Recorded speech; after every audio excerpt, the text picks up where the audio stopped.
आजपर्यंत हाताळलेला मोठा गुन्हेगार. तसा जेलच्या भिंतीआड काय चालतं? फोन्स आणि ड्रग्ज हे इझिली अवेलेबल होतात जेलमध्ये. गांजा चरस हा जर गेटमधून येत नाही तर तटाच्या बाहेरून फेकण्याचं काम हे इतर व्यक्तींमार्फत करवलं जात होतं. तर तुम्ही खूप सारे गुन्हेगारांना बघता, तुम्हाला कधी वाटतंय की ह्याला पश्चाताप झालेला आहे? पश्चाताप होतोच, त्याला काही वेळेला परिस्थिती गुन्हेगार बनवते. कळंबा जेलच्या महिला त्या गुन्हेगार असून सुद्धा त्या महालक्ष्मीच्या मंदिराचा प्रसाद हे बनवतात. खरं आहे का? अगदी खरं आहे. असं आहे का की जेलमध्ये कैद्यांचा पण एक बॉस असतो? रील आणि रिअल मध्ये खूप फरक आहे. बॉस हा जो कारागृहाचा प्रमुख आहे तोच बॉस असतो. आतापर्यंत तुमच्या प्रवासामध्ये सगळ्यात डिस्टर्बिंग गोष्ट काय घडली आहे तुमच्यासोबत? एका महिला बंदीचा मृत्यू झाला, माझ्यावर निलंबनाची कारवाई करण्यात आली होती. तुम्ही ज्यावेळी रेपिस्टला बघता त्यावेळी त्यांच्या डोळ्यांमध्ये पश्चाताप दिसतो की it is like once a rapist is always a rapist? नाही, परंतु कोणालाही वाटत नाही की आपण जेलमध्ये राहावं. गुन्हेगार गुन्हा करतो, त्यानंतर होतं काय? जेलच्या भिंतीआड काय चालतं? कैद्यांच्या मनात काय असतं? जेल शिक्षा देतं की माणूस बदलतं? आणि सर्वात महत्वाचं, गुन्हेगारांना रोज जवळून पाहणाऱ्या जेलरच्या मनावर काय परिणाम होतो? आज आपल्या पॉडकास्टमध्ये येत आहेत एक अशी व्यक्ती ज्यांनी 32 वर्ष तुरुंग व्यवस्थेत काम करताना गुन्हेगारांमागचा माणूस जवळून पाहिलाय. येरवडा, बायकला, कळंबा अशा मोठ्या जेलमध्ये काम करत त्यांनी शिस्त, धाडस आणि माणुसकी यांचा वेगळाच ठसा उमटवला.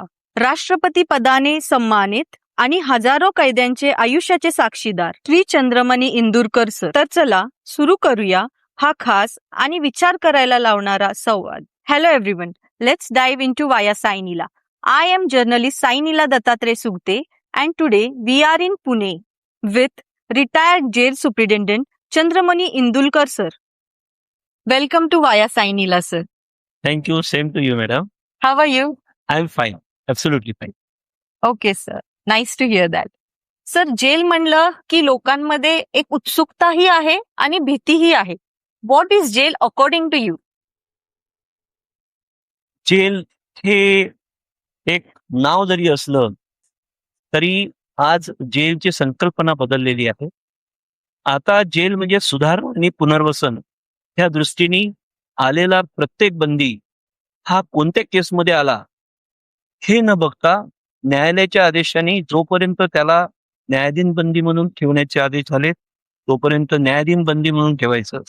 त्याला जर शिक्षा लागली तर शिक्षा पूर्ण होईपर्यंत त्याला माणूस म्हणूनच ठेवणे हा कारागृहाचा उद्देश आहे.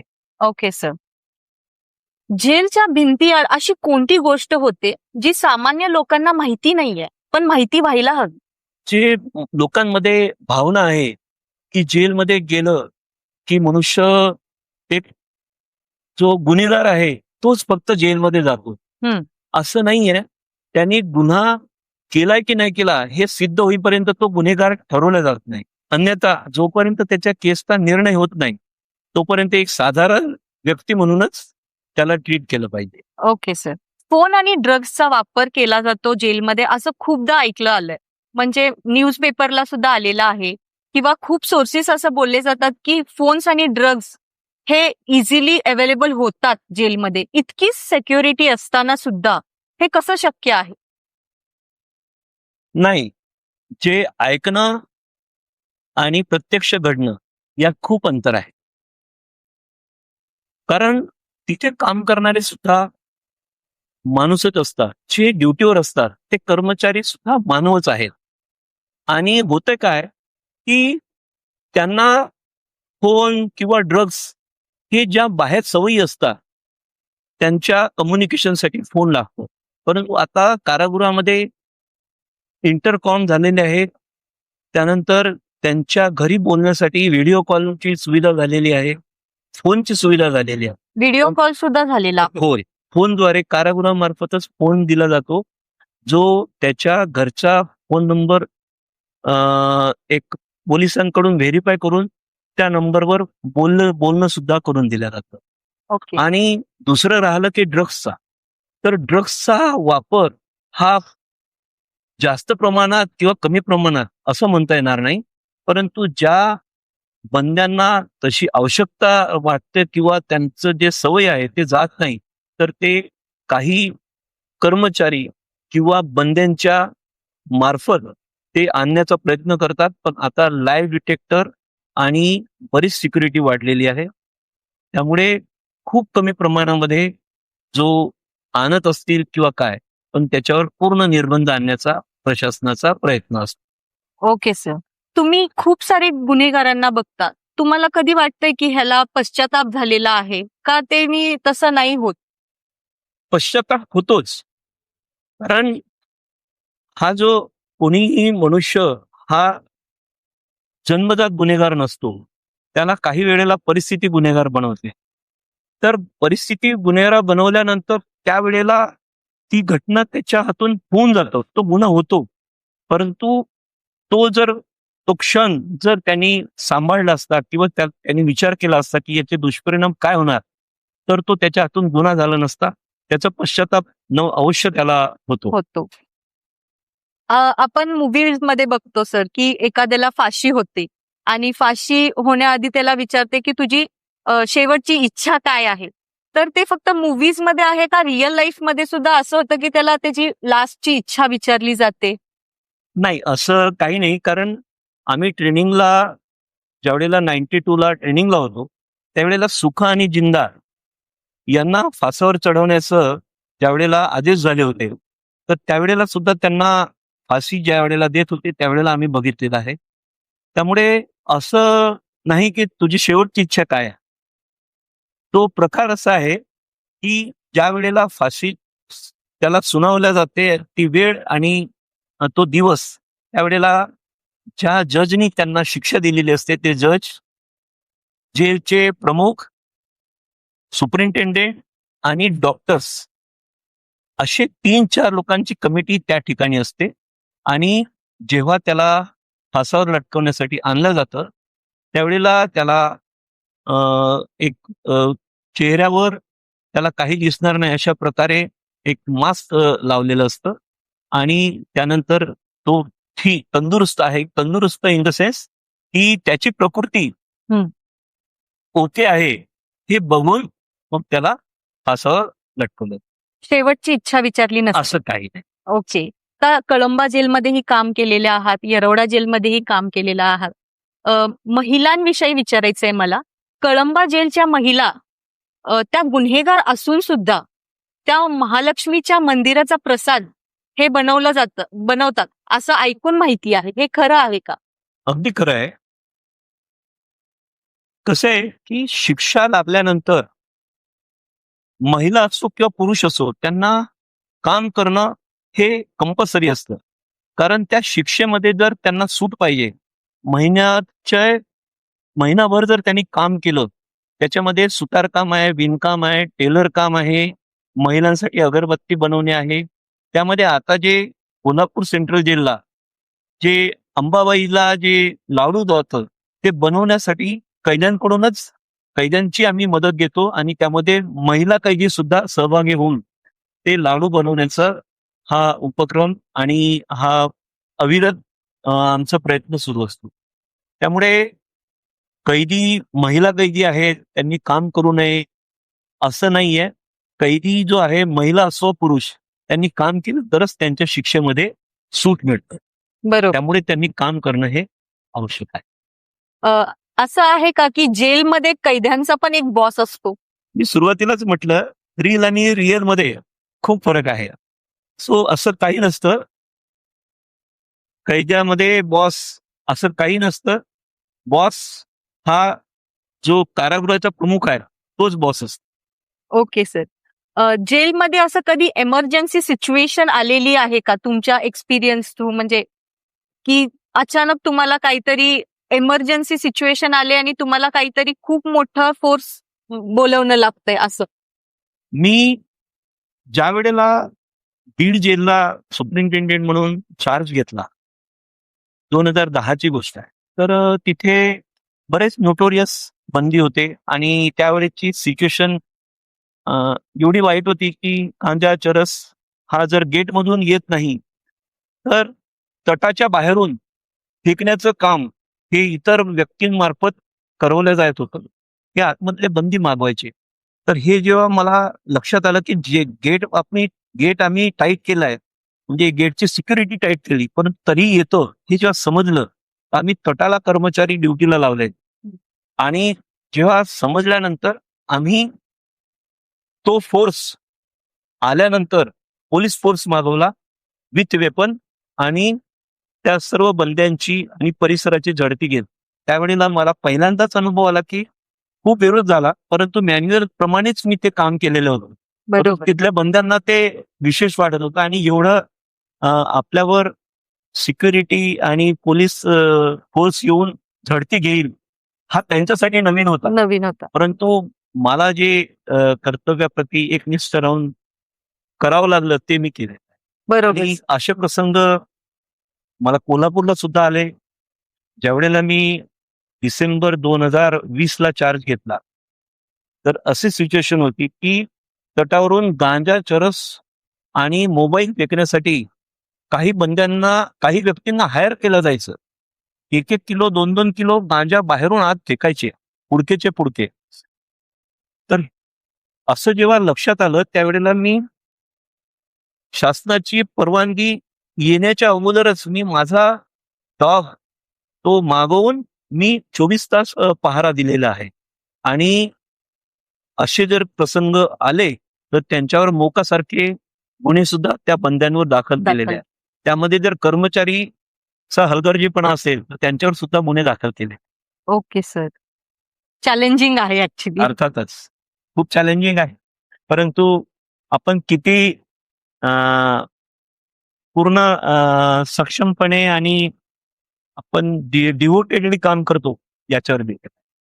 आतापर्यंत तुमच्या प्रवासामध्ये सगळ्यात डिस्टर्बिंग गोष्ट काय घडली आहे तुमच्यासोबत? डिस्टर्बिंग हा असा प्रकार होता की ज्यावेळेला मी भायखळा जेलला ॲज अ सुपरिंटेंडेंट म्हणून होतो आणि मी 22 जून 2017ला ज्यावेळेला मी 2 दिवसासाठी पुण्याला ह्युमन राईट्स कमिशनचा 2 दिवसाचा सेमिनार होता की बंद्यांना ह्युमन राईट्स काय असतात आणि आपण कसं इम्प्लिमेंट करावं, असं जो सेमिनार होता 2 दिवसाचा. तर त्या सेमिनारसाठी कारागृहाचे सर्व अधीक्षक आणि वरिष्ठ अधिकारी, त्यानंतर ह्युमन राईट्सचे काही पदाधिकारी आलेले होते. पुण्याला तो सेमिनार होता आणि त्या सेमिनारला मी इथे असताना तिथे भायखळा जेलला माझ्या अब्सेन्समध्ये मी चार्ज ज्या अधिकाऱ्याकडे दिला, त्यांच्याकडे चार्ज असताना ज्यावेळेला एका महिला बंदीचा मृत्यू झाला आणि त्याच्यामध्ये आरोप झाला महिला कर्मचाऱ्यांच्या मारहाणीमुळे त्या महिला बंद्याचा मृत्यू झाला. परंतु मीडिया ट्रायल जसं काही घटनांमध्ये होतो, हाय प्रोफाईल केसेस, त्या केसला हाय प्रोफाईल करून केवळ अधिवेशनामध्ये प्रश्न गाजतोय म्हणून माझ्यावर निलंबनाची कारवाई करण्यात आली होती. हो. जेव्हा की माझा कुठलाही दोष नव्हता संबंध नव्हता. आणि मला काही त्याच्यामध्ये माझा दोष नसल्यामुळे मला शासनाने फक्त सेवेमध्ये रुजू करून घेतलं 6 महिन्यानंतर आणि माझे जो निलंबन कालावधी होता त्याचे सुद्धा सर्व बेनिफिट दिले आणि तुमच्यावर कुठलाही आरोप आम्ही ठेवू शकत नाही, त्यामुळे तुमची सेवा पूर्ववत करण्यात येत आहे. हा नंतर सर्व माझे जे देय होते शासनाकडून ते देण्यात आले.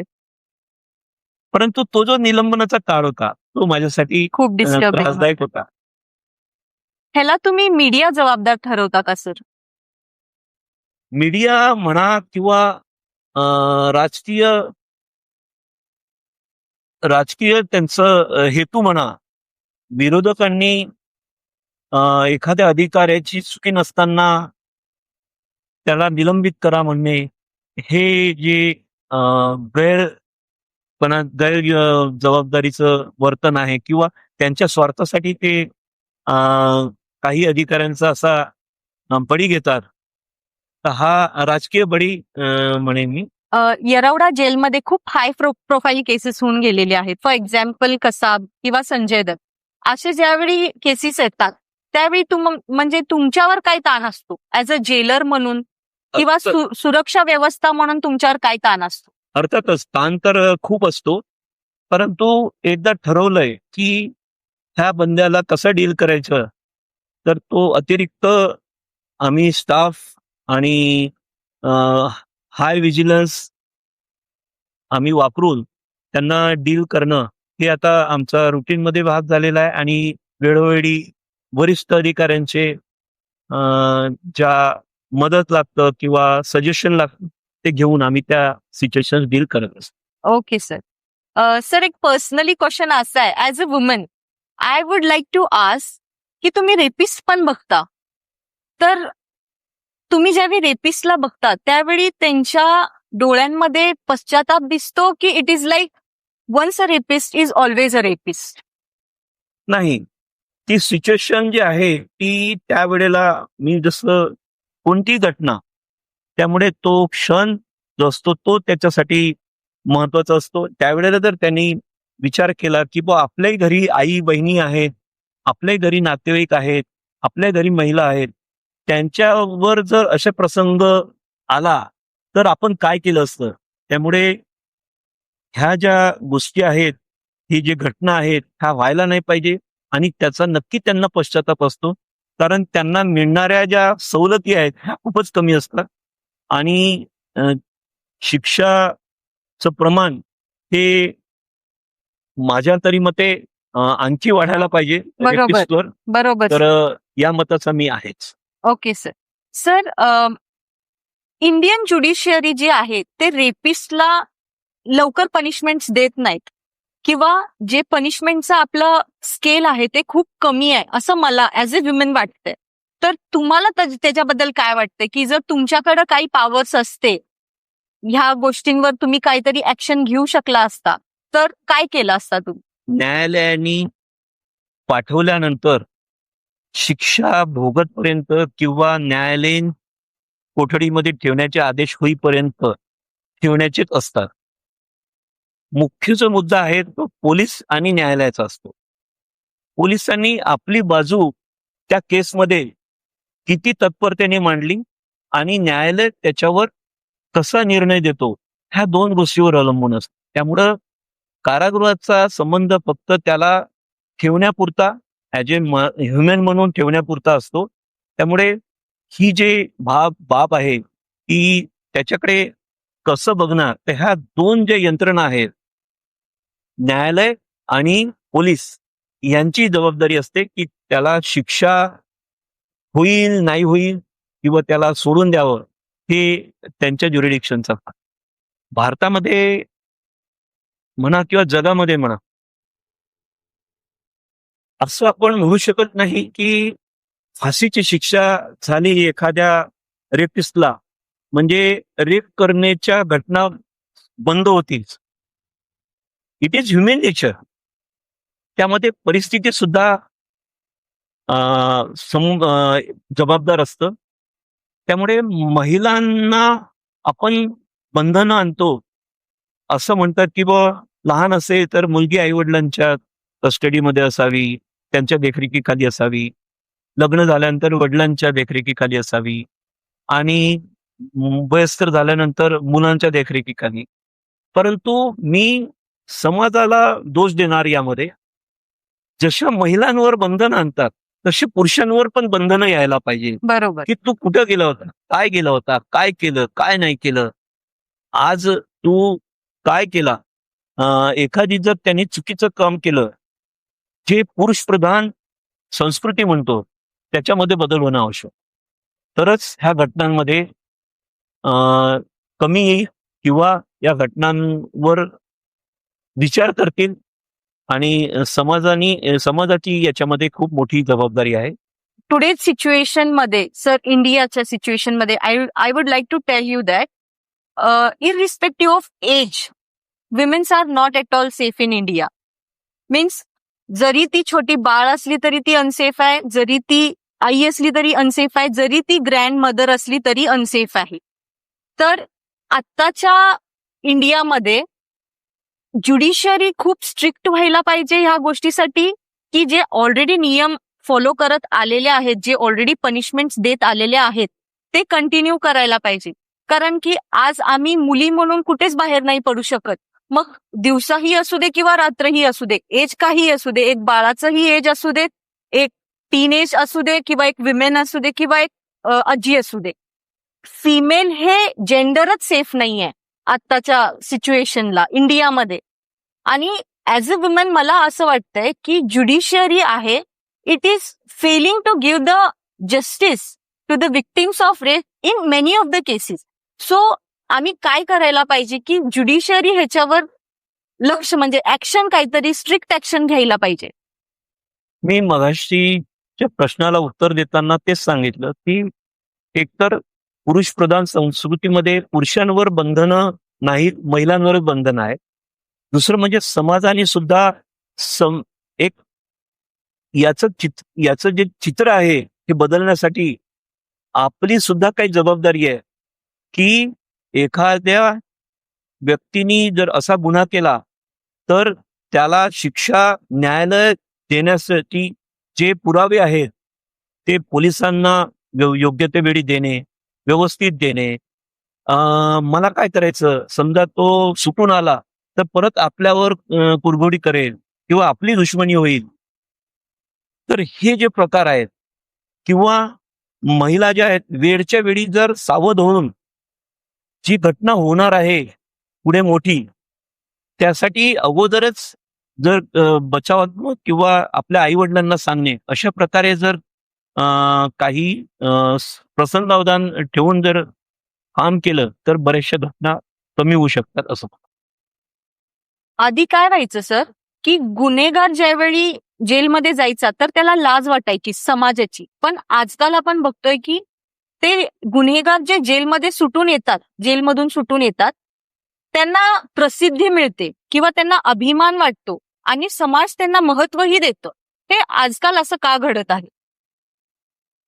कसं आहे, पूर्वी राजकारणी जे आहेत ते काही गुन्हेगारांना हाताशी धरून आपलं राजकारण, सर्वच नाही म्हणता येणार, परंतु काही जे राजकारणी होते त्या गुन्हेगारांना सपोर्ट द्यायचे आणि त्याच्याप्रमाणे ते एक आपलं मसल पॉवर वापरून राजकारण करायचे. म्हणून गुन्हेगारांना लक्षात आलं की आपण त्यांच्यासाठी काम करण्यापेक्षा आपणच राजकारणामध्ये यावं. बरोबर. सुशिक्षितांनी सुद्धा राजकारणामध्ये येण्याची गरज आहे असं म्हणतो. आजपर्यंत हाताळलेला मोठा गुन्हेगार आपण म्हणूया कसाब. ओके सर, तुम्ही कसाबला हाताळलेला आहात. आज म्हणजे आजच्या जेलबद्दल लोकांमध्ये काय गैरसमज आहे? जेलमध्ये गेलं की तो आरामामध्ये असतो, त्याला कुठल्याही सर्व सुविधा मिळतात, परंतु जेलमध्ये कोण गेला, किती दिवसासाठी गेला ते न बघता ते सोनेरी पिंजरा आहे या अँगलने बघायला पाहिजे. त्याचं एक उदाहरण म्हणजे स्वतः आम्ही ज्या वेळेला कोरोना पिरियडमध्ये अर्धा स्टाफ आतमध्ये असायचा, अर्धा बाहेर असायचा. एक 15-20 दिवस, 1 महिना आतमध्ये जो स्टाफ आहे तो परत बाहेर जायचा. आम्ही ज्या वेळेला 20 दिवस आतमध्ये होतो, आमच्याकडे आमचं वापरण्यासाठी मोबाईल, जेवण हे सर्व व्यवस्थित होतं, परंतु बंधन एवढंच होतं की जेलच्या बाहेर जाऊ शकत नाही. तर ते 20 दिवस 20 वर्षासारखे वाटत होते. ओके. तर हा स्वतःचा अनुभव सांगताना इनडायरेक्टली तुम्हीच जेलमध्ये असल्यासारखं. ओके. कोणालाही सुखुशीने किंवा आनंदाने चला मी 1-2 वर्ष राहतो असं कोणालाही वाटत नाही. प्रत्येकाला वाटतं, गुन्हेगार असू द्या किंवा ज्याने गुन्हा केला नाही परंतु तो जेलमध्ये आहे, कळत नकळत का होईना गुन्हा झाला, परंतु कोणालाही वाटत नाही की आपण जेलमध्ये राहावं. ऍज अ जेलर तुमचं म्हणजे ऍज अ जेलर जेलनी तुम्हाला काय लेसन दिलेलं आहे? जेल जे आहे हे खूप महत्वाचं आणि समाजासाठी आणि देशासाठी खूप मोठा घटक आहे आणि महत्वाचा घटक आहे. जर एखादा एरियामध्ये 2-4 गुंड काही वेपन्स घेऊन दहशत माजवत असतील तर पूर्ण त्या परिसरामध्ये अशांतता पसरते आणि त्यांना जर आतमध्ये टाकलं महिना 15 दिवस जे काही असेल तरी त्या जो परिसर असतो तो सुखाची झोप घेतो. हा जो अशा प्रकारचे हजारो कैदी जेलमध्ये असतात म्हणजे याचा अर्थ समाजाची शांतता टिकवण्याचं काम हे कारागृह प्रशासन करतं.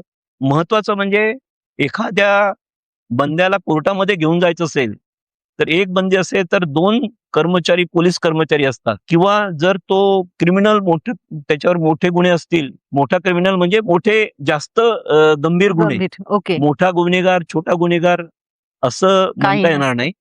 गंभीर गुन्ह्यामधील असेल तर जास्त स्टाफ लागतो कोर्टामध्ये नेण्यासाठी. परंतु इथे एका बॅरेकमध्ये जर 100-150 बंदी असतील तर असे 2-2, 3-3 बॅरेक म्हणजे जवळपास 400 ते 500 बंदी हा 1 किंवा 2 कर्मचारी त्या बंद्यांवर निगराणी ठेवतो आणि त्यांच्या अडचणी सोडवतो. ओके. एवढा मोठा दडपण कारागृहाच्या स्टाफवर असतो. त्यामुळे हा जो स्टाफ तिथे काम करतो हा खूप पॉझिटिव्ह आणि एनर्जेटिक राहणं महत्वाचं असतं. Okay sir. Which is the most emotional movement in jail? कारागृहातून सुटणे मग जामिनावर असू द्या किंवा शिक्षा बघून असू द्या किंवा पॅरोलवर असू द्या किंवा फर्लोवर असू द्या, ओके. कारागृहातून जेलच्या बाहेर पडणे हाच खूप इमोशनल मोठा आहे. Emotional. Okay sir. One advice you would like to give to the society? सोसायटीला एकच सांगणं आहे की तो शिक्षा बघून सुटू द्या किंवा न्यायाधीन प्रक्रियेतून जामीनवर सुटू द्या, त्याला सुधारायचं असेल त्याला ऍक्सेप्ट करणं, त्याला संधी देणं, सुधारण्याची संधी देणं ही सुद्धा समाजाची जबाबदारी. ओके. सर, VIP ट्रीटमेंट जेलमध्ये दिली जाते असं ऐकून माहिती आहे किंवा मीडियामधून थोडं माहिती झालेलं आहे. असं काय आहे का की VIP ट्रीटमेंट दिलं जातं गुन्हेगारांना? व्हीआयपी ट्रीटमेंट त्याला म्हणत नाही. कारागृहामध्ये आलेला समजा आमदार आहेत, खासदार आहेत किंवा पोलीस किंवा एखाद्या सिक्युरिटी मधले अधिकारी आले, त्या सर्वसाधारण बंद्यांमध्ये जर ठेवलं आणि त्यांच्या जीवाला जर त्यांनी बाहेर जे काम केलेलं आहे तर एखादी रायव्हलरी असेल आणि जर त्या कॉमन बंद्यांमध्ये ठेवलं तर त्याच्या जीवाला धोका होऊ नये त्यासाठी त्याला अलिप्त किंवा वेगळ्या ठिकाणी ठेवलं जातं. VIP ट्रीटमेंट अशी काही असं गोष्ट काय? नाहीये. असं. Okay, sir. The story of jail. You have revealed the human nature. So we are very glad and we are very thankful to show the reality to the society. Thank you for bringing powerful experience to Via Sai Neela. Thank you, sir.